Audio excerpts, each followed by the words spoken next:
fair, which is beautiful and also very well attended.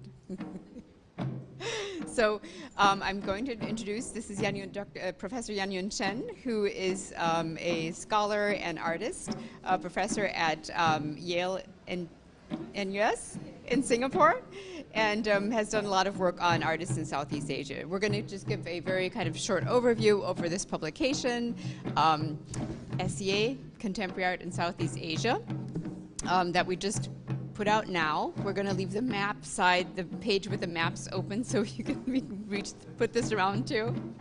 Yeah, and maybe I'll just go ahead and introduce Yan-Yun. Again, she's an artist and scholar visiting now, and she had a residency in Ireland, visiting in Barcelona, now visiting Paris, and will be going back to Singapore next end of the year, so in Europe for a while.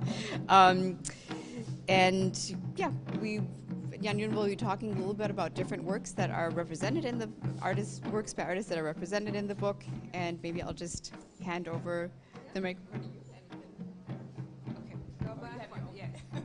Hi.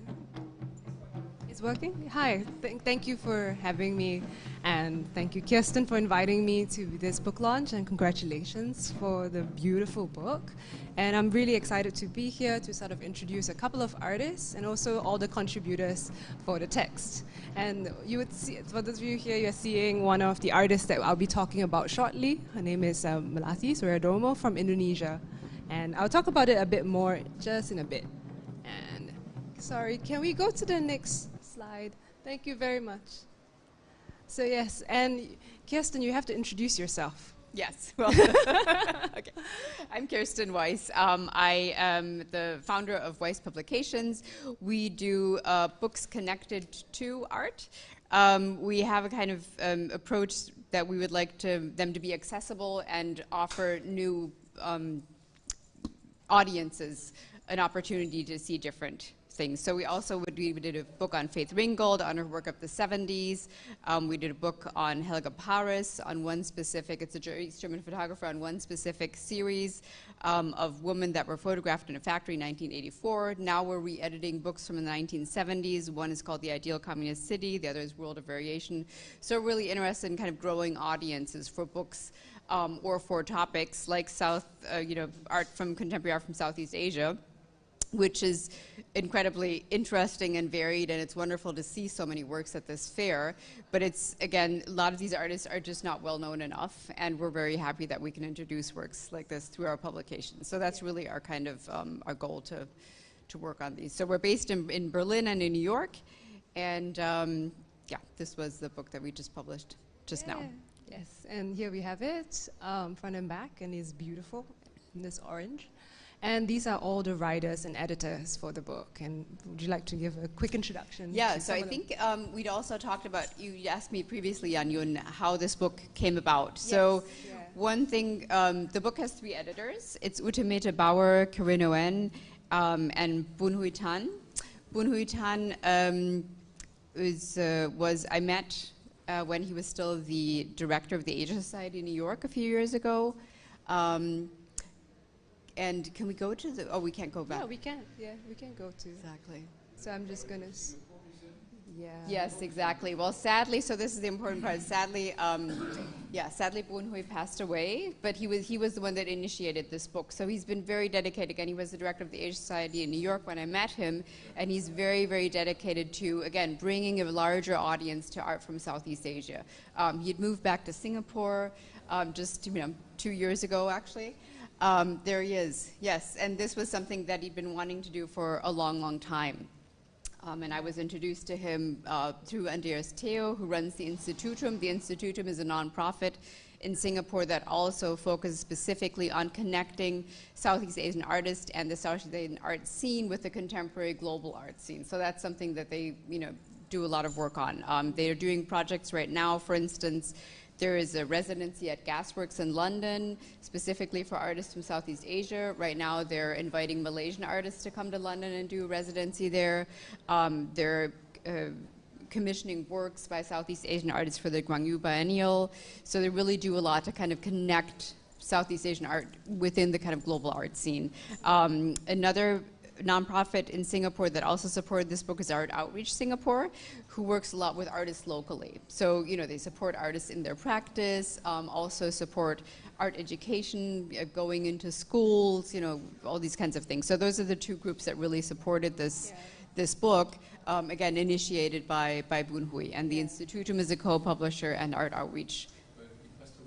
He passed away very tragically and very surprisingly, exactly. So he had a stroke that was much, I mean, you know, he was a vivacious, wonderful, you know, person, had all these plans and just suddenly had a stroke. He still saw images of the book when it was printed, so that was nice, again, because this was something that he'd really been wanting to do for years. So that's really how the book came about, and we're very thankful to Boon Hui, and sad that he's not here anymore, and hopefully he can, you know, see us now. But his spirit will be with us exactly, throughout, and we will continue to sort of like promote a lot of Southeast Asian artists, and also to kind of talk about the contemporary art scene with his energy, you know, and his kind of his in-depth knowledge, and also the research that he has done. And this is one of the many outcomes that he has created over the time that he's been in Singapore as well. Yeah, exactly. Yeah. Sorry. Yeah. And maybe just to add also, I mean, I'm the publisher of the book. The editors, of course, Boon Hui couldn't be here, sadly. Ute Meta Bauer is also in Singapore right now. Yes. She's based in Singapore. She's also at NTU CCA. Yes, yes. Exactly. Corinna Nguyen as well. She's also based in Singapore, so the editors couldn't be here. So I'm here. So if there's also might be questions about how, you know, we talked about, was it difficult to put this book together? Yeah. Yes, for them it was. For me, luckily, you know, I had wonderful people to work with, which was great. But yes, so the book finally now has the work of 65 artists represented. There could have easily been twice as many or more, you know. I mean, it's really for me too. I mean, I'm an art historian, you know, and it's work that I'm familiar with. I was familiar previously with some of the work, but certainly not with the kind of breadth and depth, and also the range of incredibly interesting issues and topics that are, you know, are covered, you know, historically or contemporary art. So it's really, it was even for us, it was really a revelation. So, but it was very difficult to choose these 65 artists from just the, you know, I mean, just, you know, the region is so diverse and varied and has such a rich history. So, but the editors made a kind of suggestions. They also asked writers. We had 13 different writers that we have. We can't. Can we go back? Can we go back to the slide with the writers so we have them represented? Yes, sure. There's two collectives. There is an Asian collective, Wang Rupa and Tang Padi. Yes, they are. And I think was they part of the organizing committee for the documentary? They ran the The work was exhibited there, no, this year. There's actually several artists in here whose work was a documento. Wang Rupa was the curatorial collective that ran documento, exactly. And Taring Padi was showing, exactly. And a number of other artists that are in the book were showing as well. So, yeah. So, you know, I mean, that's something we also did, like a pre-launch at Documenta when it started. Yeah, yeah. So that was, yeah.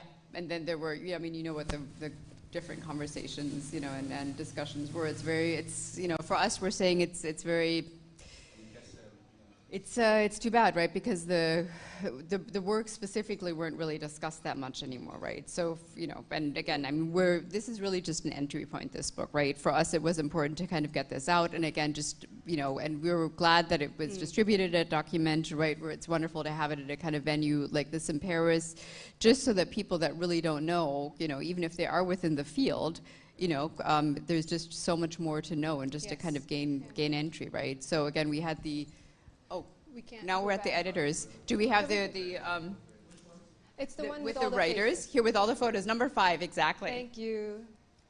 So these are exactly. So these are so this is, you know, Boon Hui, Ute Meta Bauer, Corinna Nguyen, Carla Bien Puen, Kathleen Ditzig. Anyway, so these are all the different writers. We have they're also listed. They're also from the region, so that was important for us as well, that they're, you know, different writers that are from the region and that are connected. So from, you know, connected to Cambodia, Malaysia, scholars of art, Philippines, exactly. I mean, you probably recognize a lot of these people. So that was something that was important, but there was also a curatorial committee in addition to this, and those were 7 people. That was, for instance, Adele Tan, Alessio Antonelli from Gasworks in London, Clara Kim from the Tate, Gutia Gavijong from Thailand, Jocelyn Cruz. We don't have their photos up here. These are just the writers. So Suk-Kyung Lee, who is also at the Tate and now is the director of the Gwangju Biennale, and Zoe Butt, who also is a scholar and has worked at the Guggenheim Museum. So we asked them all for their input. We circulated the list, again, which was very extensive, and then finally just decided by votes on these 65. But again, there were votes, exactly, extensive votes. So it could have been many, many more. And there's surely people missing that are incredibly important, right? But we just thought, again, we have to get this out, otherwise it'll never be out. And we did specifically actually want to have it out, timed with Documented, because we knew that there would be, some interest at least. Yeah, go ahead. And how long was the process from start to finish to get the book out? Did you start 2 years ago, even prior to that? I mean, it started a long time ago, actually, because Boon Hui and Ute and Corinne had been talking about this with Andreas Taylor. Like, May Anderson was also involved, who's in Singapore. So they'd been talking about this and thinking about this for a long time. And Boon Hui had been so active in doing exhibitions. For instance, at the Asia Society, there was a triennial where several of these artists were represented. So that was something that had been going on for a long time.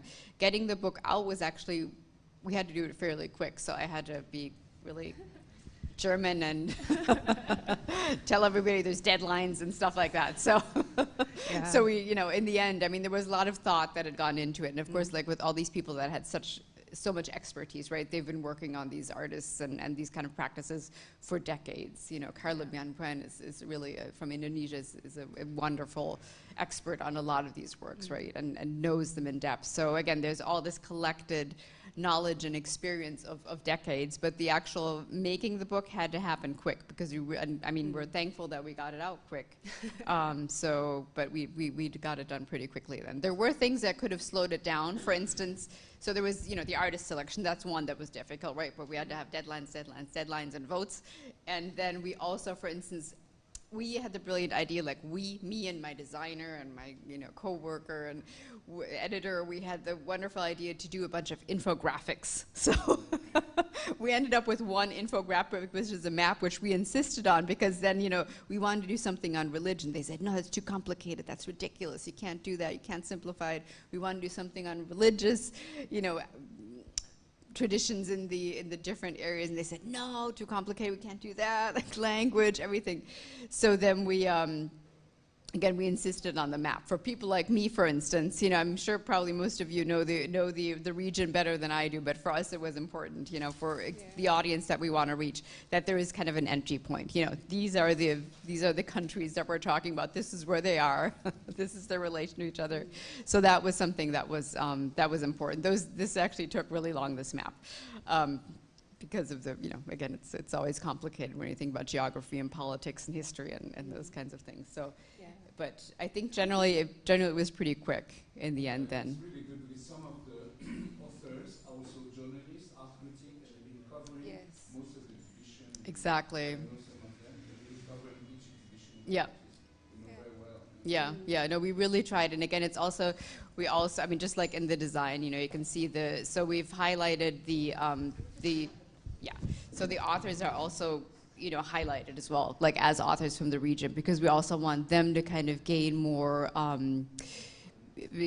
people to gain more knowledge about their writing and their work, because they really, can bring such expertise and interesting critical aspects. Very rich. Yeah, so again, thank you.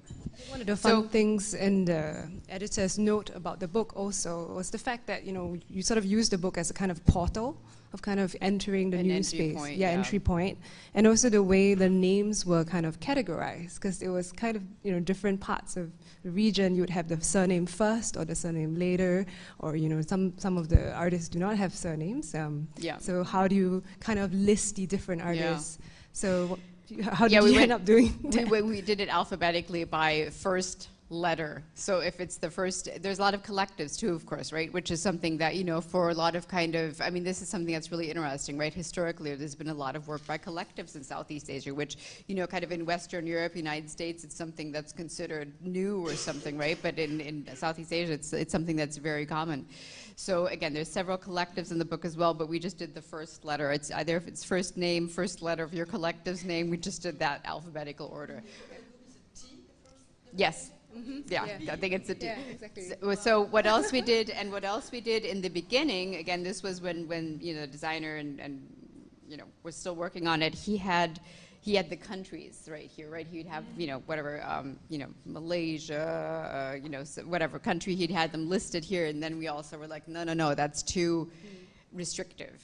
You know, we want to kind of, if it's obviously in the text there will be information, but we also want the writers, because they're experts on this work, to make the decision how they want to locate someone, right? A lot of these people don't live in the region anymore, right? But they're still, they feel connected, and for them it's important. And I also want to mention, you didn't want to be called out, but we do have one artist here that's in the book.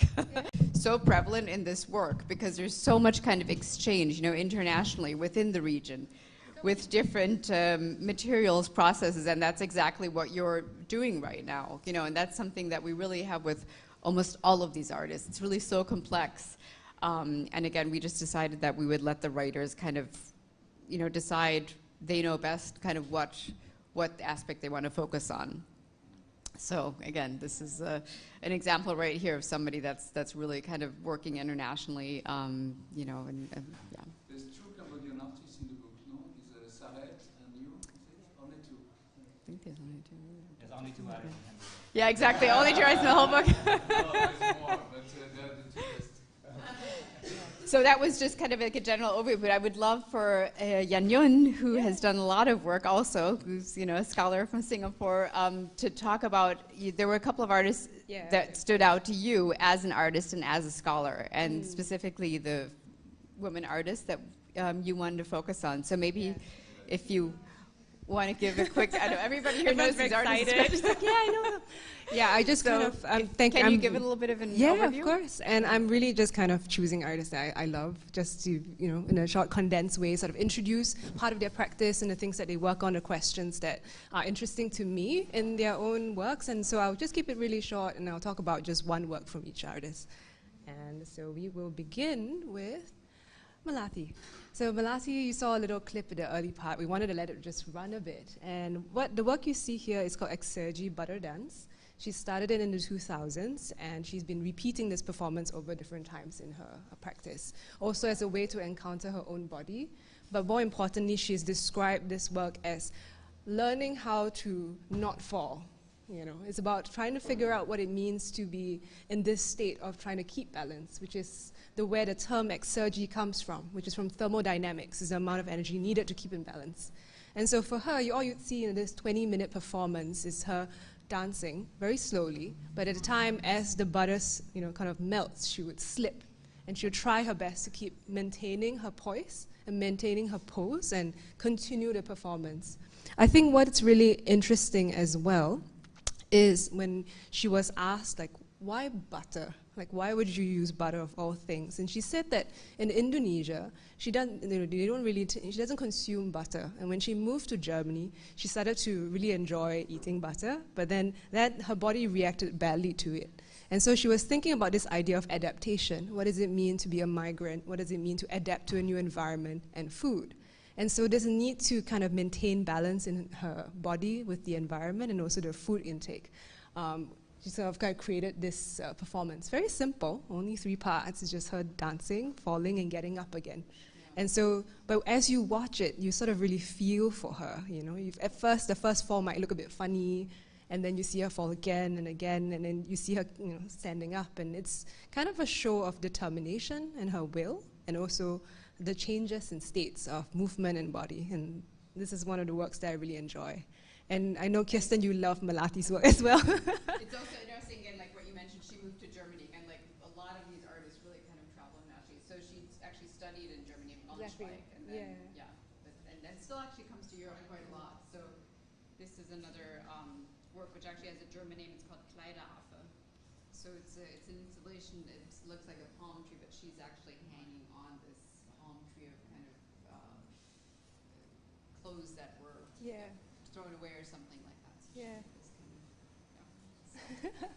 Yeah, and so this is just a quote from her, and so it is talking a lot about her own personal experience and her resistance. So, yeah, we'll go next. Yeah. Okay, the next artist I want to talk about is Martha Atienza from the Philippines. And this is a beautiful, large-scale filmic work, and oftentimes it's presented as 2 screens rather than 1. And really, it's about so she's very concerned about the environmental changes in Philippines, and she does a lot of research at Batayan Islands. That's where her family's from. Her mother's Dutch and her father's Filipino, and so because of this, and her background, her family background, they were fishermen or sea captains. They were very, very connected to the sea. And she was kind of concerned about all these coral reefs that were dying and the fishermen's lives being affected by, not enough fish and climate change and all these things. At the same time, she was also documenting this festival in Philippines called the Ati-Atihan. And Ati-Atihan is a festival, it's kind of a Catholic religious festival that got absorbed into Filipino culture. And so it looks if you do attend Ati-Atihan, it's kind of like a Mardi Gras, like from New Orleans. It's a big party, and all these fishermen will make their costumes based on what's the current affairs. So they might pretend to be politicians, they might pretend to be all kinds of different characters, and they'll do a parade on the street. So she thought it'd be interesting to combine the difficulties and challenges of these fishermen's lives with the festivities and the joys and the humor that they have in their day-to-day life as well in her work. So what you see here are fishermen. They made their own costumes as if it was the Ati-Atihan festival, and they would dive and walk across the screen. So this is in the ocean, and there's a camera, and all these fishermen would just walk through. And this tube that you see connected, this is one of the most dangerous diving methods in the world. It's called paaling, and it's a 40-feet tube, compressor diving, where the air is pumped through the tube. So they are breathing through this tiny little tube to fish. And so there are a lot of deaths and injuries because of it. And Batayan Island, most of the fishermen actually dive this way.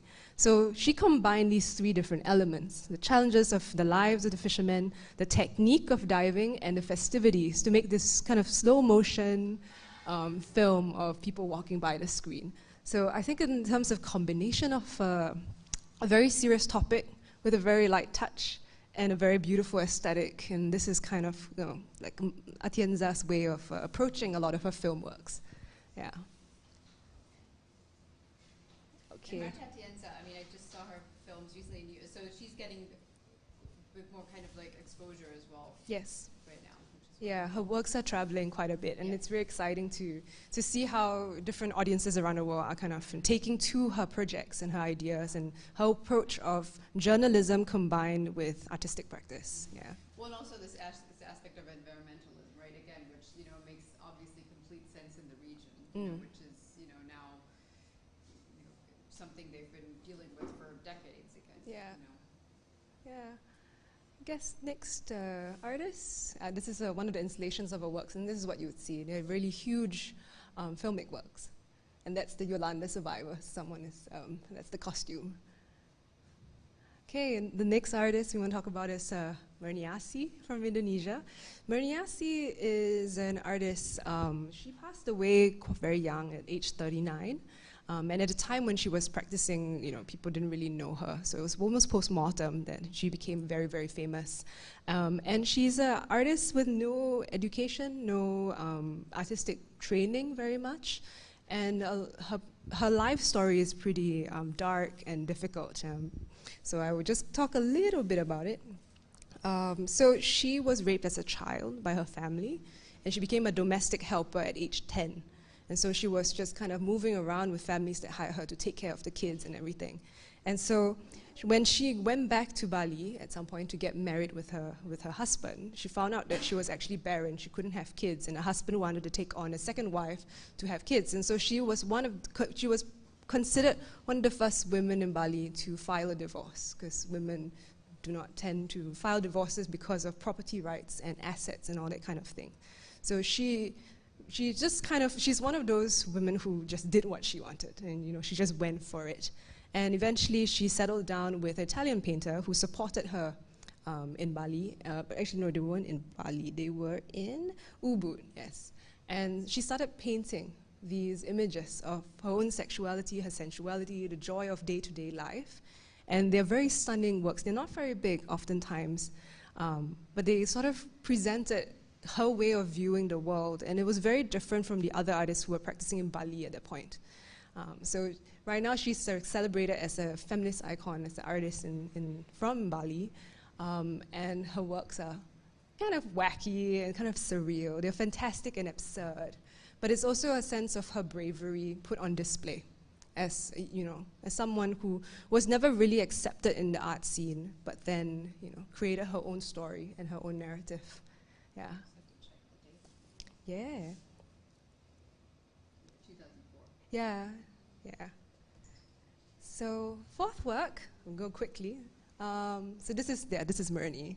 And Myrnie was asked at some point, it's like, aren't you embarrassed to be painting, all these sexual images? And she's like, no, why should I be ashamed? It's not me who's ashamed. And I think there's this pride that I really admire, and I love her works for it. Okay, another artist, Nguyen Thuy Thi from Vietnam, filmmaker, and she has a background in journalism and international relations, so a lot of works deal with the politics of the body, the politics of society. And for this work that I wanted to highlight, it's called 11 Men, and it's based off Kafka's story called 11 Sons, where he wrote about the 11 sons that he had in different kind of satirical details. And she thought, when she was investigating the archives of a Vietnamese production house, and this is a very famous Vietnamese actress called Nguyen Quyen. And so she had like a 30-year career. And she was very, very celebrated as a kind of a Vietnamese female protagonist in a lot of the films. So she thought it would be interesting to clip out the scenes of Nguyen Quyen's performances in different titles and recreate kind of a history of Vietnamese cinema over 30 years from her point of view. So the title is 11 Men, where she describes the 11 men that she encountered in her life. And so you would see this actress in different movies, from black and white all the way to color, the evolution of broadcast media in Vietnam. Also the different male protagonists in the films and their relationship with the female in Vietnamese society, but it's presented in cinema. And so I thought it was, if you ever get a chance, this is a brilliant work to watch, just to get an understanding of cinematic history, but also kind of how Vietnamese women are seen in society based on cinema, and the way she deals with the archive and documentary in that sense. Yeah. I think that's it. We have one more, we have one more slide, right, which I really like. Aha, okay, let's go for the next one. It says something like you're not, oh no, sorry, forget it. Yes, yeah. Oh, yeah, no, exactly, that one's, oh, what's happening? No, it's going backwards. The next one, yeah. Yeah, so this is one of the scenes. Classic example. Yeah, of the kind of tone of voice as well, and the dialogue. So the dialogues that you see in the film are actually dialogues from the movies themselves. And so there is this double narrative that's happening, both in terms of the poetics of the 11 men, but at the same time it's also the dialogue from the stories. So it's kind of fun in the sense, yeah. And again, it's also interesting to see, again, from where you have, within Western art, American, Western European art, you have, works that are, also kind of deal with this kind of history of cinematic history. So Yes. here you have a completely different history that you can look into, right? And just such a rich history that is just not, well known. So this is really a wonderful entry point here to Yeah. kind of look at her work. Yes. And finally, I had to put in a Singapore artist. This is Shuvigi Rao. She is currently presented at the Venice Biennale for the Singapore Pavilion. And the work that she's showing is book 3 of 5, called Pulp. And she's a lover of knowledge and books, and also kind of interrogator of the classifications of knowledge, like how do we classify things. But in Pulp, she was looking at how books were saved from destruction, from censorship, and all the people who were involved in saving books and stories and knowledge, whether or not they had stakes in this literature that they were trying to save. So she would go around the world interviewing like libraries, just like people who have done something to save knowledge in however you define it. And so this is a 10-year project that she's working on, and this is the third book that's being presented in the Venice Biennale. And I think what was very touching for me when I visited this pavilion was the fact that she let you take a book. And so that knowledge continues to travel. So this is the first time I've encountered a work at the Venice Biennale where you can actually take home a work, and have it with you and carry it forward, and then, passing on the knowledge or talking about the stories. So accompanying the book is a film looking at the destruction of languages, the loss of languages. There was people who, handful of people who could speak a certain language and still try to have a conversation. They're trying to hold on to it. And so, in that sense, Shuggie is a very, very amazing and eccentric person. And she has so many stories in her that she wants to present. In all her books, that she'll write them really quickly in this voracious way in these huge volumes. And I'm just so stoked that she is presenting the third volume. And I hope you get a chance to see it. If you have been to the Venice Biennale, you might have encountered the work. If you haven't, please go. Yes, so these are just some of the pages in her book. So I'm doing this thing of a book in a book. Yeah. And this is specifically, the last one was the kind of, she collects all this pulp fiction, Yes, yes. I think it is. So that's something else. And I think also maybe did just kind of as some closing statements, one thing that's also incredibly important, I mean, now we just saw these 5 works of 5 specific artists, right? But again, it's just, we have 65 artists and they all have a whole body of work. And so it's just really incredible. I mean, even all the aspects that you just touched upon now, right? Issues of kind of gender construction, right? Yes. What is possible? Environmentalism. The issue of knowledge is huge, of course, right? Yeah. What do you pass on? With also, violent history of colonialism, right? What are all these things are just so incredibly important to discuss and are so prevalent nowadays that again, looking at these artists' work brings up so many things that can bring new perspectives and really, really important perspectives to all these, questions that we really face now and that are really, really urgent questions. And again, I think this, what is knowledge? What do you define as knowledge? Also, maybe, so Piep can say something about this too, right? How do you, working with materials, how do you, that kind of embodied knowledge? I mean, that's something that's incredibly important in your work as well, right? And this is something that, while Shubigi kind of works on a more kind of conceptual level, right? That's also, it's just a huge variation of how artists work. And so Piep, you kind of work really with materials and kind of traditional materials, but also thinking about how those materials can be, used in different ways, placed in different places, right? I think those are a lot of the aspects, again, that we can just shine a kind of light on for a moment, but that really deserve a lot more attention. And that's why we're thankful for, anybody here that's really involved in kind of showing more of this work and bringing it out into the world so that more conversations can take place about it. On Thursday, we have launched the next Kochi Biennale here. We had yes, Shubigi was wonderful. and also Shubigi, Yes. also Yeah. online. Online, exactly. Shows online, yeah. Yes. Yeah, Since she's the curator of the next Kochi. Yes, she Yeah. is, yeah. exactly. Yeah. So all those, and there's more. There's a Gwangju Biennale, there's Singapore Art Week, Yes, they're all January, coming. all these. There's a lot of kind of things, and of course, there's always a question of resources. Who gets to see? Not everybody can travel to all these things, unfortunately, right? Which is very sad. But that's why it's important that we, have these kind of books and talks, and just kind of bring out, or that the artists travel. So.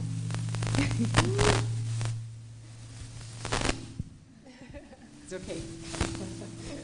But if anybody has questions or so still, or maybe, again, questions to Sophie, he's here. Oh, really?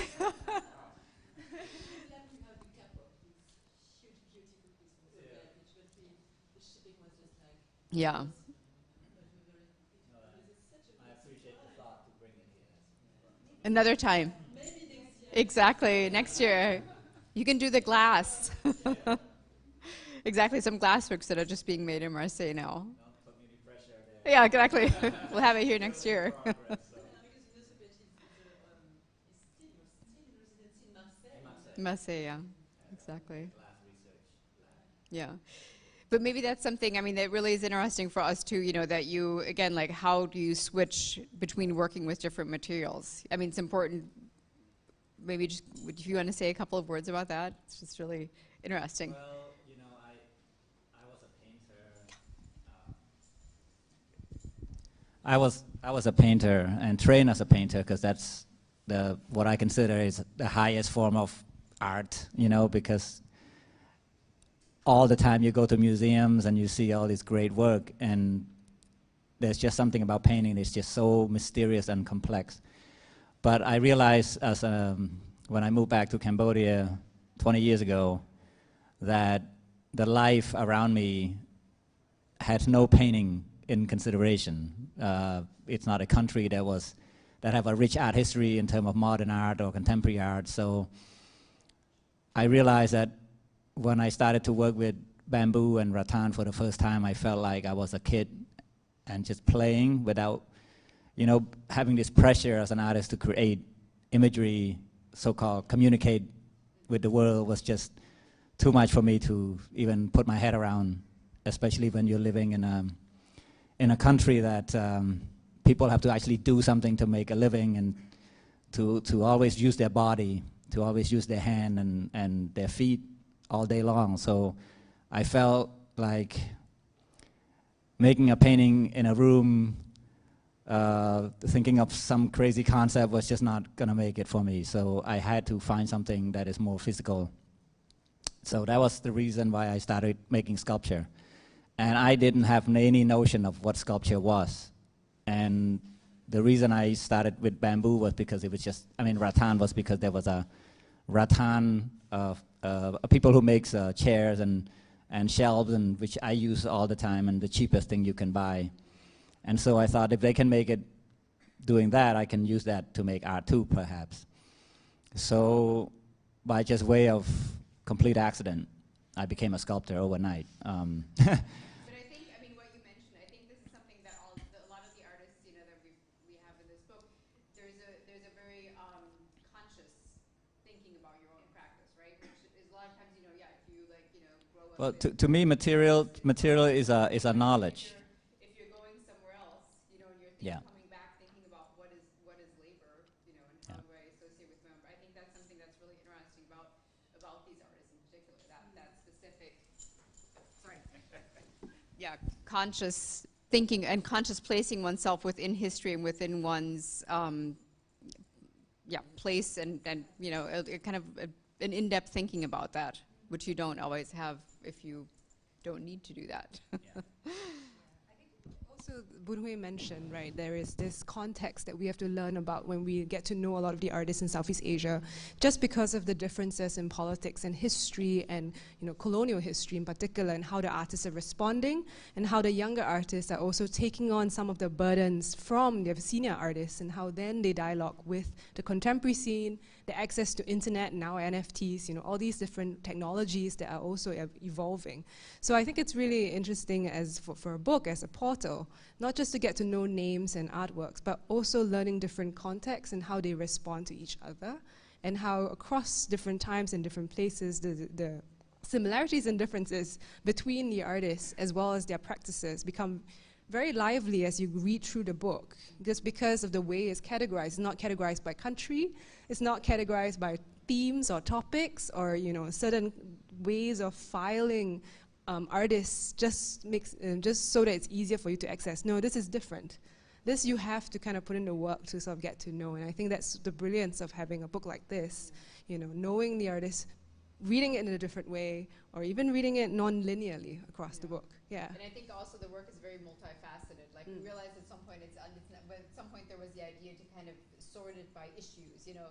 But then where do you put somebody like Morton, right? I mean, she's thinking about painting, like exactly what Sopip was thinking about, right? Her decision was to consciously, yes, I want to paint.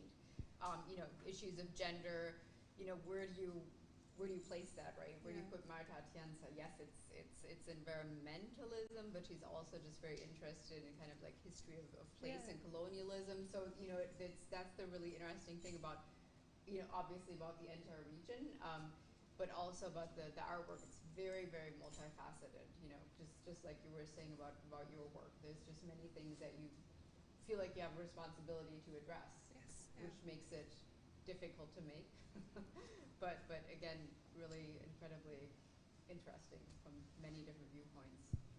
And on that note, thank you for having us. So much. Thank you for coming.